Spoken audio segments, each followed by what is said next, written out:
एक स्टूडेंट ने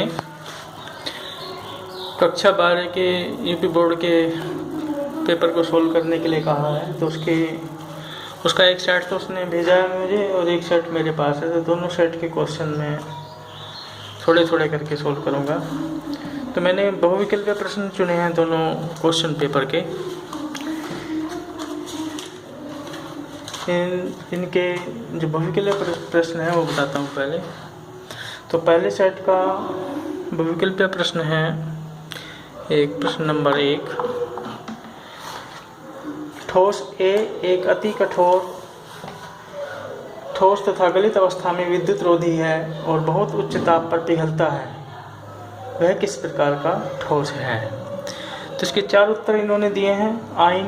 आणविक, दूसरा आयनिक, तीसरा धात्विक, चौथा सहसंयोजी। प्रश्न में दिया है कि वो कठोर है, ठोस है, और दूसरा गुण है उसके वो ठोस तथा गलित अवस्था में दोनों में विद्युत का रोधी है।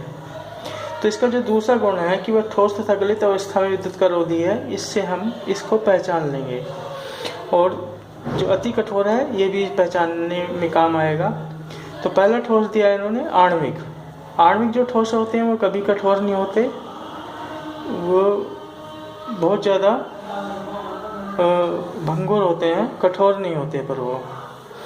और जो आयनिक ठोस होते हैं, आयनिक ठोस पिघलने पर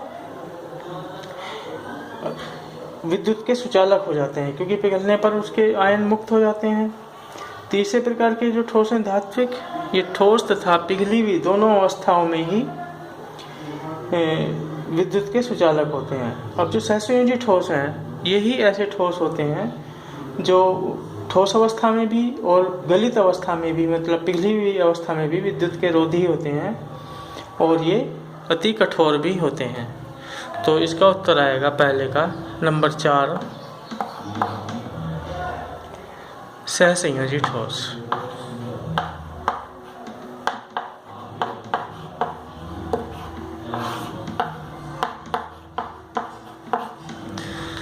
दूसरा प्रश्न है, इसमें निम्न में न्यूनतम हिमांक वाला विलयन है। Potassium sulphate, sodium chloride, glucose तथा यूरिया। ये जो प्रश्न है ये विलयन वाले पार्ट से लिया गया है। विलयन के अणु संख्या गुणधर्म से ये इसका उत्तर दिया जाएगा। अणु संख्या गुणधर्म इंग्लिश में बोलते हैं कोलिगेटिव प्रॉपर्टी। जो किसी विलयन के वह गुण जो उसके अणुओं की संख्या पर या कह दो उसमें उपस्थित कणों की संख्या पर निर्भर करते हैं, विलयन के अणु संख्या गुणधर्म कहलाते हैं। इसमें हम देखेंगे जो पोटेशियम सल्फेट है, जब हम इसको जल में घोलेंगे तो इसमें क्या मिलेगा, K+ और SO4- तो दो तो K+ आयन मिलेंगे और एक SO4- आयन मिलेगा। फिर है सोडियम क्लोराइड NaCl, जब इसको घोलेंगे तो एक Na+ और एक Cl- आयन मिलेगा। ग्लूकोज को जब घोलेंगे तो ग्लूकोज का एक अणु है, ये ग्लूकोज का आयनन नहीं होता, तो एक अणु के रूप में मिलेगा। यूरिया भी इसी तरह से मिलेगा, ये मतलब इनका आयनन नहीं होता ग्लूकोज और यूरिया का। पोटेशियम सल्फेट से हमें 3 आयन मिल रहे हैं, 2 पोटेशियम के और एक सल्फेट का। सोडियम क्लोराइड से हमें 2 आयन मिल रहे हैं, एक सोडियम का और एक क्लोराइड का। तो सबसे अधिक आयन हमें मिल रहे हैं पोटेशियम सल्फेट में। कणों की संख्या जितनी ज़्यादा होती है उतना ही कोलिगेटिव प्रॉपर्टी का मान बढ़ जाता है, अणुसंख्या गुणधर्म का मान बढ़ जाता है। तो न्यूनतम हिमांक ये है हिमांक अवनमन कोलिगेटिव प्रॉपर्टी। तो हिमांक अवनमन सबसे ज़्यादा होगा पोटेशियम सल्फेट वाले विलयन का, तो इसीलिए न्यूनतम हिमांक इसी का है। तो इसका उत्तर हो जाएगा दूसरे प्रश्न का पोटेशियम सल्फेट K2SO4। फिर तीसरा प्रश्न है, इसमें निम्नलिखित 4 रंगहीन लवणों के विलयन पृथक पृथक प्रणाली में रखे गए तथा प्रत्येक में तांबे की एक पट्टी डुबोई गई। कौन सा विलयन अंत में नीला हो जाता है? 4 विलयन लिए गए हैं, उसमें तांबे की यानी कॉपर की पट्टी डुबोई गई है। कॉपर के जो आयन मिलते हैं Cu++, उनका रंग नीला होता है। तो इसका मतलब क्या, विलयन में Cu++ आयन जाने चाहिए और विलयन में से जो धातु आयन है वो कॉपर की छड़ पर आ जाने चाहिए। तो इसमें हम देखेंगे जो कॉपर की तुलना में जिसका अपचयन आसानी से होगा वो उस विलयन में कॉपर प्लस प्लस आयनों के रूप में जाएगा और उसका विलयन नीला हो जाएगा। इसको हम विद्युत रासायनिक श्रेणी से देखते हैं। और इनमें से यदि हम उत्तर देखें, पहला है जिंक नाइट्रेट, दूसरा है कैडमियम नाइट्रेट, तीसरा है सिल्वर नाइट्रेट और चौथा है लेड नाइट्रेट। तो इसमें जो सिल्वर नाइट्रेट है, Ag जो है चांदी, ये इसका अपचयन कॉपर की तुलना में जल्दी होता है, आसानी से होता है। तो इस वजह से जब सिल्वर नाइट्रेट विलयन में कॉपर डुबोया जाएगा तो ये जो है कॉपर सिल्वर को प्रतिस्थापित कर देगा और हमें मिलेगा CuNO3 ट्वाइस प्लस Ag, और ये Ag जो है कॉपर की छड़ पर आ जाएगा। तो कॉपर आयनों के विलयन में आ जाने के कारण विलयन का रंग नीला हो जाता है। इसको यदि संतुलित करें तो इस तरह से लिखेंगे।